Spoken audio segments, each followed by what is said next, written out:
1876년 조선은 일본과 강화도 조약을 체결합니다.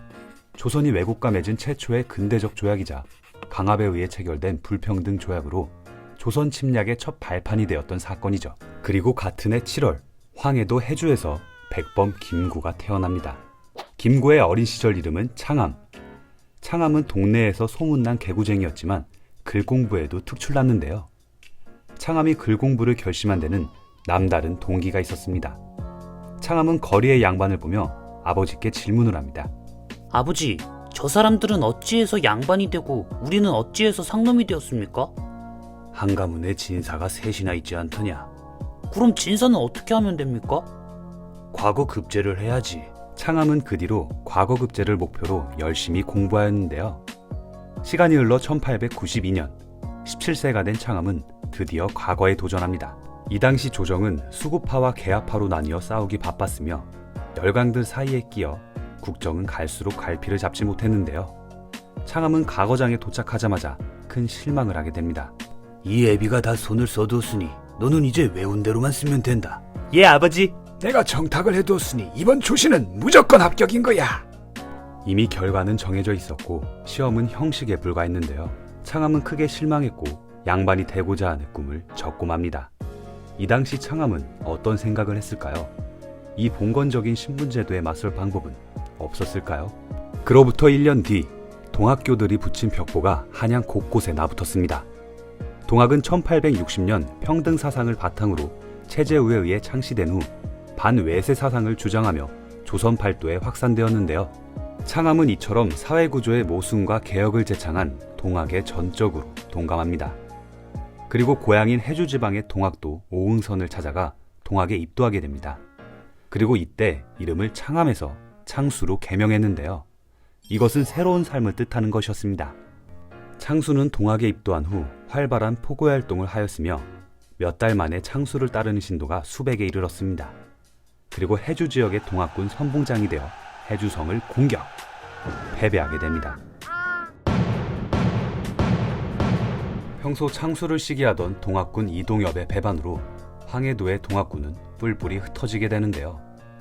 하지만 창수의 동학농민운동 참여는 만민평등의 사상적 배경과 민족주의 사상 형성에 큰 영향을 미치게 되었는데요. 또한 동학군 선봉장의 경험은 훗날 그에게 정치적 리더십을 발휘할 수 있는 큰 자산이 되었습니다. 이후 갈 곳이 없던 창수는 청계동의 안진사 댁으로 몸을 의탁하게 되는데요. 여기서 그는 안진사의 아들인 안중군을 비롯한 귀한 인연들을 만나게 됩니다. 내가 청계동에 머문 것은 불과 4~5개월이었지만 그동안은 내게 가장 중요한 시기였다.